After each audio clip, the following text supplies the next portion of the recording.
বলছি আপনার বিরুদ্ধে অভিযোগ হচ্ছে যে 2002 সালে যখন আপনাদের নামই নেই, তাহলে আপনাদের কাজ কতটা বিএলওর ক্ষেত্রে করতে পারবেন?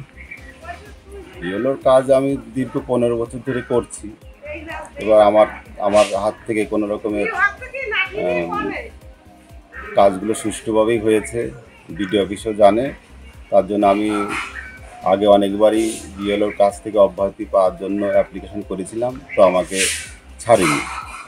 অনেকবারই করেছি, প্রায় 3 বার লিখিত করেছি। কিন্তু বিরোধীরা অভিযোগ করছে তারাও বিডিওকে জানিয়েছে, তা সত্ত্বেও আপনাকে রেখেছে, কারণটা কি? সেটা আমার ঊর্ধ্বতন কর্তৃপক্ষই জানে কিসের জন্য রেখেছে। আমাদের কয়েকজন আমরা আছি একসঙ্গে, এবার আমাদের কাজটা যত বিএলওই আছে আমরা এই কাজটা সবচেয়ে ভালো রকমের শেষ করতে পারি। বলছি 75 নম্বর বুথে 2002 সালে মোট কতজন ভোটার ছিল? 2002 সালে 557 কি 58 দেখতে হবে। আর বর্তমানে কতগুলো হয়েছে? বর্তমানে আছে 1016। 2002 মানে 2 থেকে বেড়েছে এটা? অনেকটাই বেড়েছে। বলছি আপনাকে কি বিডিও সাহেব, কৃষ্ণগঞ্জের বিডিও সাহেব কখনো বলেছিলেন যে এই 2002 সালে নাম নেই অথচ আপনি কাজ করছেন, ব্যাপারে কিছু বলেছেন? বলেনি। আপনার বিরুদ্ধে তো অভিযোগ জানিয়েছে বিডিওকে, শুনলাম। অভিযোগ জানিয়েছে, যদি এই অভিযোগে আমাকে বিএলও কাজ থেকে ছাড়িয়ে দেয় তাহলে সেটা আমার পক্ষে আর মঙ্গলজনক, কারণ আমি অনেকবারই কাজটা ছাড়ার জন্য চেষ্টা করেছি নিজের থেকেই। মানে আপনি নিজেও করতে ইচ্ছুক নন? না, আমি স্কুলে 1 টিচার, এবার পারিবারিক চাপ এবং স্কুলের চাপ প্রেশারে আমি অনেকবারই ট্রাই করেছি। আমি তৃণমূল পার্টিরও অনেককে ধরেছি, বিজেপি পার্টিও অনেককে ধরেছি যাতে কাজ থেকে অব্যাহতি দেওয়া হয়, তবু আমাকে ছাড়েনি।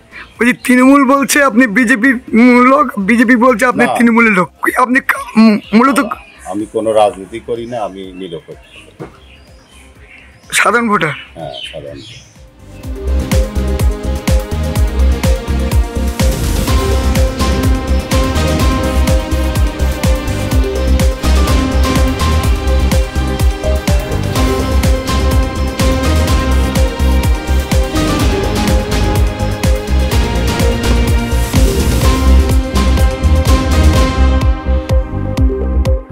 2002 সালের ভোটার লিস্টে যাদের নাম নেই, যাদের পরিবারের নাম নেই, তারাই বিএলওর দায়িত্ব সামলাচ্ছে, এটা আপনারা কিভাবে দেখছেন?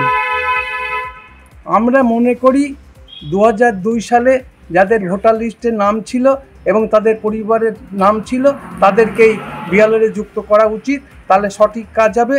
আর সারা ভারতবর্ষ সরকার এসআইআর করছে অনুপ্রবেশ ঠেকানোর জন্যে, অনুপ্রবেশকারীদের ঠেকানোর জন্যই এইটা এসআইআর, এবং সবাই সঠিকভাবে যেন কাজটা হয় সেই দাবিদান আমরা রাখছি স্থানীয় বাসিন্দা হিসাবে। না, এই যে তাহলে এই 2002 সালে পরে যারা এসছে তারা যদি এই কাজ করে সেটা কি সঠিক হবে? না, সেটা মোটেই সঠিক হবে না। তারা অনুপ্রবেশকারীদের, তারাও তো তাদেরকে যদি নিয়োগ করা হয় অনুপ্রবেশ ঠেকাবে কী করে? আমরা চাই অনুপ্রবেশ বন্ধ হোক, সঠিকভাবে কাজ হোক।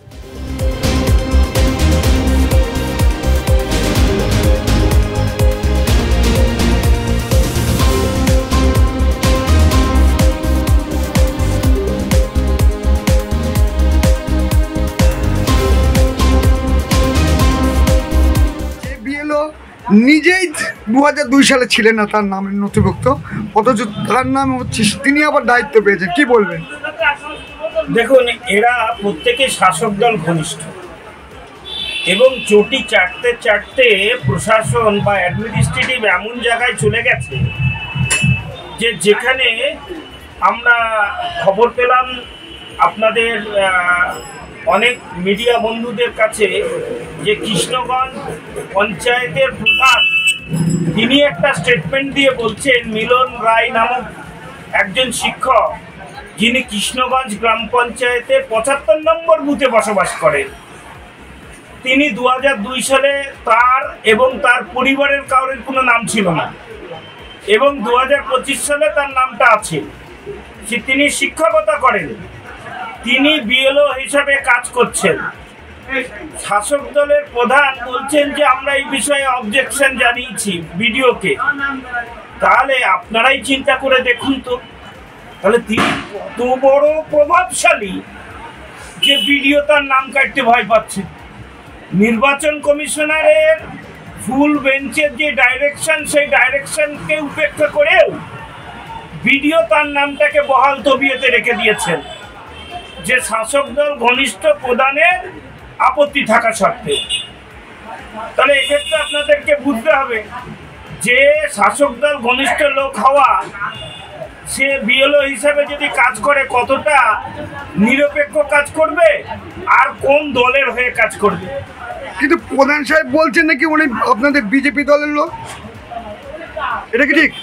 তাহলে যদি বিজেপি দলেরই হতো তাহলে প্রধান সাহেব এতক্ষণ পর্যন্ত বিডিও সাহেবের কাছে, ডিএম সাহেবের কাছে বা chief election commissioner of West Bengal অথবা national election commission of India full বেঞ্চের কাছে নিশ্চয়ই এই বিষয়ে আপত্তি জানাতে। সুতরাং ওটা তাদেরই লোক এবং তাদের হয়ে কাজ করবে বলেই তিনি এখনো পর্যন্ত কোনো জায়গাতে কোনো অ্যাকশন নেন। আপনারা কি চান?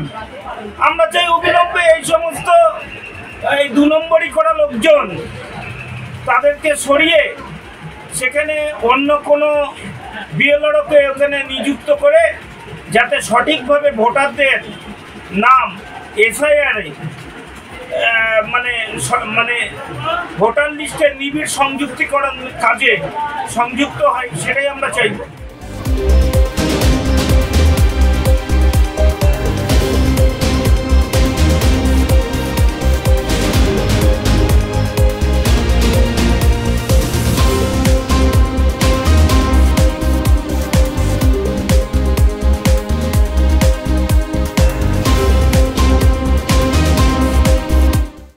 আমাদের ভিডিও ভালো লাগলে লাইক এবং শেয়ার করুন।